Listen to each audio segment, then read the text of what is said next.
નમસ્કાર દોસ્તો, સ્વાગત છે તમારું મારી ગુજરાતી સ્ટોરી ચેનલમાં। ગળધરાની ચમત્કારી ઘટના, ખોડિયાર માતાજીનો આશીર્વાદ। ગુજરાતના એક નાના ગામ ગળધરામાં વસતા લોકો ખૂબ જ શ્રદ્ધાળુ હતા। ગામમાં એક પ્રાચીન મંદિર હતું, ખોડિયાર માતાજીનું। આ મંદિર સદીઓથી ગામના લોકો માટે આસ્થા અને વિશ્વાસનું કેન્દ્ર રહ્યું હતું। ગામના વૃદ્ધ લોકો કહેતા હતા કે અહીં માતાજી પોતે પ્રગટ છે। જેના સાચા દિલથી પ્રાર્થના કરી હોય તેને ક્યારેય ખાલી હાથ મોકલ્યા નથી। ગામમાં ભીખાભાઈ નામનો એક ગરીબ ખેડૂત રહેતો હતો। તે ખૂબ મહેનતુ હતો, પરંતુ તેમની હાલત બહુ ખરાબ હતી। વરસાદ ના પડે તો પાક બગડે અને વરસાદ વધારે પડે તો પણ નુકસાન જ। તેમની પત્ની રમીલાબેન અને એક નાની દીકરી કાવ્યા આજ તેની દુનિયા હતી। એક દિવસ ભીખાભાઈએ ઘેર આવીને કહ્યું, આવતા વર્ષે જો પાક નહીં થાય તો આપણે ગામ છોડવું પડશે।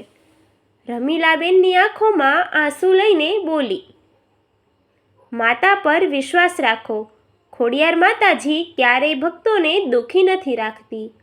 તે રાત્રે ભીખાભાઈને એક અજીબ સ્વપ્ન આવ્યું। સ્વપ્નમાં એક તેજસ્વી સ્ત્રી દેખાઈ, માથે તાજ, હાથમાં ત્રિશૂળ। તેમણે કહ્યું, ભીખા, ડરશો નહીં, કાલે સવારે મંદિર જજો, તને માર્ગ મળશે। ભીખાભાઈ ઉઠ્યો ત્યારે તેને સમજાયું કે આ કોઈ સામાન્ય સ્વપ્ન નથી। બીજે દિવસે સવારે ભીખાભાઈ વહેલા ઉઠીને ખોડિયાર માતાજીના મંદિરે ગયો। ત્યાં ખૂબ શાંતિ હતી। તેણે દિલથી પ્રાર્થના કરી, માતા, હવે તો તમારી ઉપર જ આશરો છે। જેમ જ તે ઊભો થયો ત્યાં એક વૃદ્ધ સ્ત્રી આવી। તેમણે કહ્યું, બેટા, તારા ખેતરના ખૂણામાં એક જગ્યા છે, ત્યાં ખોદકામ કરજે। ભીખાભાઈએ વિચાર્યું કે આ કોણ છે, પણ તેણે તેમની વાત માનવી। જ્યારે ભીખાભાઈ ખેતરમાં ગયો અને ખોદકામ શરૂ કર્યું ત્યારે થોડા સમય પછી તેને એક જૂનો ઘડો મળ્યો। તે ખોલ્યો તો તેમાં સોના ચાંદીના સિક્કા હતા। ભીખાભાઈ આશ્ચર્યમાં પડી ગયા। તેને તરત સમજાયું કે આ ખોડિયાર માતાજીનો ચમત્કાર છે। આ પૈસાથી ભીખાભાઈએ પોતાના ઘરની સ્થિતિ સુધારી, દીકરીને સારી શિક્ષણ આપી અને ગામના ગરીબ લોકોની મદદ પણ કરવી શરૂ કરી।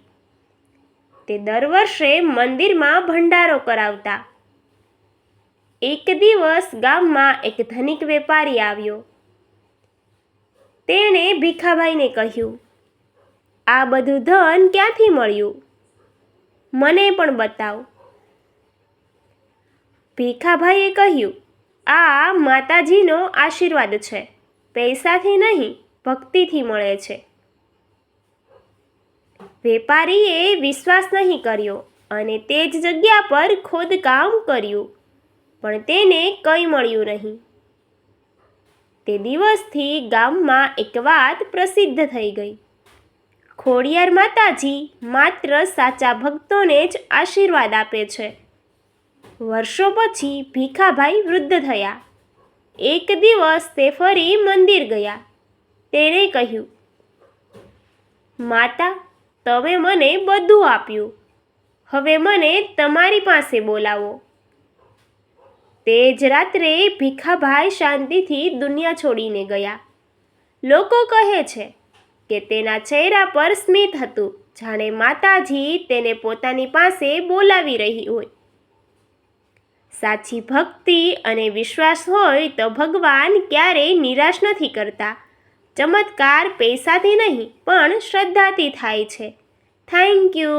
અમારી ચેનલને લાઇક, શેર અને સબસ્ક્રાઈબ કરવાનું ભૂલતા નહીં।